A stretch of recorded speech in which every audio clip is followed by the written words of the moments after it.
पराए घर की बेटियां मीरा और नीरा को देख लिया ना, फिर मैं उसे भी दोष नहीं देता। अपनी गृहस्थी बसाने के बाद वे तुम्हारी गृहस्थी का बोझ अपने ऊपर नहीं ला देगी। काम गोपी ही आएगी, पर तुमने कभी उसे महत्व नहीं दिया। उसे स्नेह और महत्व दो, वह तो तुम्हारी सेवा मन से करेगी। देखो, मशीन के कल पुर्जों की देखभाल ना करो तो एक दिन वे काम करना बंद कर देते हैं। गोपी तो इंसान है, उसकी संवेदनाएं, इच्छाएं, अधिकार है। गोपी जाती है तो मीरा और नीरा के स्वागत में भारी कमी होगी, नहीं जाती है तो सुमति की सास ननद सुमति के घर के ठाठ का आनंद लेगी। उसकी मदद तो एक ना करेगी। गोपी को भेजना ही पड़ा। गृहस्थी की थकान उतारने आई मीरा लटपटा गई। हम आए और विमल व गोपी गायब। यह क्या है अम्मा? बाबूजी ने स्पष्ट किया। गोपी सुमति की मदद के लिए गई है। मीरा, यहाँ का काम तुम नीरा और तुम्हारी अम्मा मिलकर संभाल लेना। दोनों बहनों के चेहरे दुखी हो गए। नीरा को बेइज्जती जैसा कुछ महसूस हुआ। यहाँ भी चूल्हा फूंकू। सुमति को अभी बीमार पड़ना था। गृहस्थी का अपार काम और गोपी नरादर। अम्मा को तत्काल समझ में आ गया कि गोपी के बिना वे घर नहीं चला सकती। काम करने की आदत नहीं तो जोड़ों में पीड़ा हो गई। मीरा और नीरा रसोई में घुसी खाना कम बनाती, सुमति और गोपी को अधिक कोसती। जल्दी ही मीरा ने ऐलान किया, अम्मा, हम लोगों की दक्षिण भारत घूमने की योजना है। यहाँ का देख सुन लिया, अब जाना है। अम्मा उदास हुई। रुको ना, फिर छुट्टियाँ खत्म हो जाएगी और दक्षिण भारत जाना नहीं हो पाएगा। नीरा जान गई कि मीरा चतुराई दिखाते हुए भाग रही है। उसे अपनी बेटी का क्रैश कोर्स याद आ गया। अम्मा, जाना पड़ेगा। नीली को एक क्रैश कोर्स करना है। नीरा, तुम भी।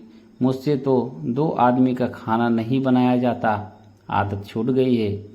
तो गोपी को बुलाओ। वहाँ जमकर बैठ गई।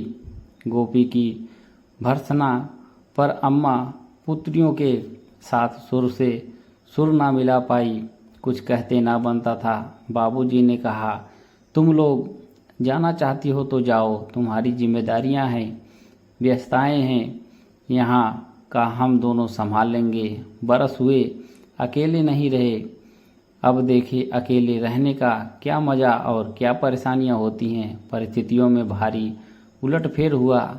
ना सैर सपाटा, ना पुत्रियों के लेन देन को लेकर अम्मा के हड़कंप मचाया। और अब खाली घर, 2 प्राणी। अम्मा सामर्थ भर काम करती, पर काम पूरा ना हो पाता। बाबूजी ने अलग हौसले तोड़ने वाली बात कह दी, तुम जिन लड़कियों का योगदान करती हो वो लो पीठ दिखाकर चली जाती हैं। चाहती तो भीतर की भड़ास निकाल कर तबीयत हल्की कर लो, पर झिझक कर हो रही ना होई तो होती। कुछ स्त्रियां सेवा बहू से लेती हैं, श्रेय बेटियों को देती हैं। मैंने बार बार तुम्हें कहा है कि जो विमल और गोपी हमारा इतना काम करती हैं, उन्हें ना सराहने से कोई बात नहीं, पर परेशान भी ना करो। बाहर वाले मदद को नहीं आएंगे, यही लोग काम देंगे तो क्या हम उन्हें थोड़ा सा प्रेम और महत्व दें। अमर बेला का स्वभाव जानती हो, उस पेड़ पर चढ़ती है तो उसे अपना पोषण देती है और उसे सुखा देती है। फिर कहती है कि गोपी से सहारा लो, फिर उसे ठूस कर ना दो। वह विद्रोह कर दे तो इस बुढ़ापे का क्या करोगी? तुम्हारे हाथ पांव मजबूत हैं, हमारे थक रहे हैं। विमल और गोपी अलग हो जाएं तो वे अपना काम चला लेंगे, हम अकेले नहीं चला सकते।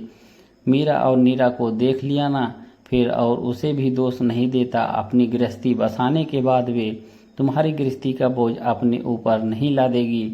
काम गोपी ही आएगी, पर तुमने ही उसे महत्व नहीं दिया। और उसने स्नेह का महत्व तो दो, वह तो तुम्हारी मन से सेवा करेगी। देखो, मशीन के पुर्जे भी देख ना करे तो एक दिन वे काम करना बंद कर देते हैं। गोपी तो इंसान है, उसकी संवेदनाएं, इच्छाएं हैं, अधिकार है। अम्मा सुनती रही।